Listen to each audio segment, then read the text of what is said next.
എന്താ വല്ലേ നിങ്ങൾ തമ്മിൽ എന്തെങ്കിലും പ്രശ്നമുണ്ടോ?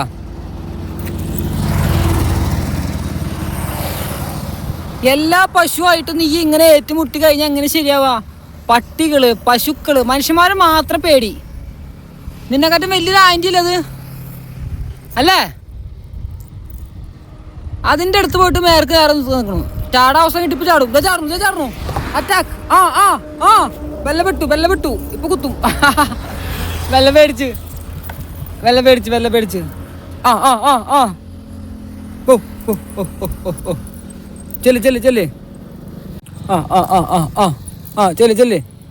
ചെല്ലടി. പേടിച്ച നീ ഞങ്ങൾ തൃശ്ശൂക്കാരെ വിലകളല്ലട്ടാ. എടി വാടിയാണ് ചെല്ല്.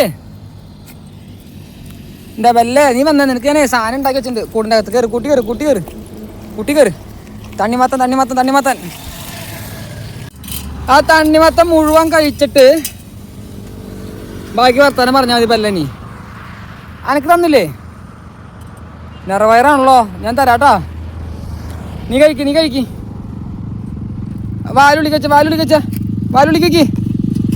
ഉള്ളിക്കറ്റ്. അപ്പൊ ഗൈസ് നമുക്ക് വലിയ തണ്ണിമത്തനാണ്. അപ്പൊ പകുതി ഞാൻ കഴിച്ചു, കുറച്ച് വെല്ലയ്ക്കും കൊടുത്തു. ഇത് മൊത്തം നമുക്ക് തിന്നേർക്കാൻ പറ്റില്ല. അപ്പൊ നമ്മൾ നോക്കിയാൽ ഇവിടെ നമ്മളെ അമ്മിണിക്കുട്ടി വന്നിട്ടുണ്ട്. അമ്മിണിക്കുട്ടിക്ക് ഇങ്ങനെ കൊടുത്ത് അമ്മിണിക്കുട്ടി കൊണ്ട് പകുതി കഴിപ്പിക്കണം. കാരണം വെച്ച് കഴിഞ്ഞാൽ നമുക്കിത് വേസ്റ്റ് ആക്കാൻ പറ്റില്ല. നാം കഴിച്ചാലും ഈ പാലുള്ളതാണെങ്കിൽ അമ്മ കഴിച്ചാലും അടിപൊളിയല്ലേ. അപ്പോൾ എന്തായാലും ഞങ്ങൾ രണ്ടാളും മൂന്നാളും കൂടിയിട്ട് ഈ തണ്ണിമത്തം തീർക്കാണ്. കാരണം നമുക്കിത് വണ്ടിയും വെച്ചിട്ട് കൊണ്ടുപോകാൻ പറ്റില്ലേ. കാരണം വെച്ച് കഴിഞ്ഞാൽ അത്രയും വെയിറ്റ് ഉണ്ട്. അപ്പം ഞാൻ പകുതി പരമാവധി തിന്ന് നിർത്തും, കുറച്ചുകൂടി കഴിക്കും. എന്നിട്ട് ബാക്കിയുള്ളതാ കണ്ടാ നമുക്കിങ്ങനെ പോകണ വഴിക്ക് നമുക്കും കുറേ ഭക്ഷണങ്ങൾ ആൾക്കാർ തരുന്നുണ്ട്. അതേപോലെ ഇതേപോലത്തെ മിണ്ടാപ്രാണികൾക്കും കുറച്ചും കൊടുത്തു കഴിഞ്ഞാൽ ഒന്നാമത് ചൂട്ടത്ത് കിടന്ന് കഷ്ടപ്പെട്ട് നിൽക്കല്ലേ. കണ്ടാ അവരാ സ്നേഹം എപ്പോഴും ഉണ്ടാവും. നമ്മളിപ്പോൾ ഇനി കണ്ടൊന്നും വരില്ല, എന്നാലും അത് രസമല്ലേ.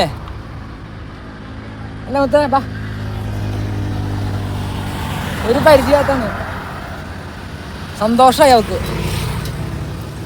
വെല്ലയ്ക്ക് അസൂയാണ് കൂട്ടി ഇങ്ങനെ കാണിച്ചോണ്ടിരിക്കുക. അസൂയ പൊടി ഞാൻ കൊടുക്കും. നിനക്ക് ചിക്കനിക്കും തരുന്നല്ലേ. അപ്പോൾ ശരി ഗൈസ്, തണ്ണിമത്തൻ സീൻ കട്ട് ചെയ്തു.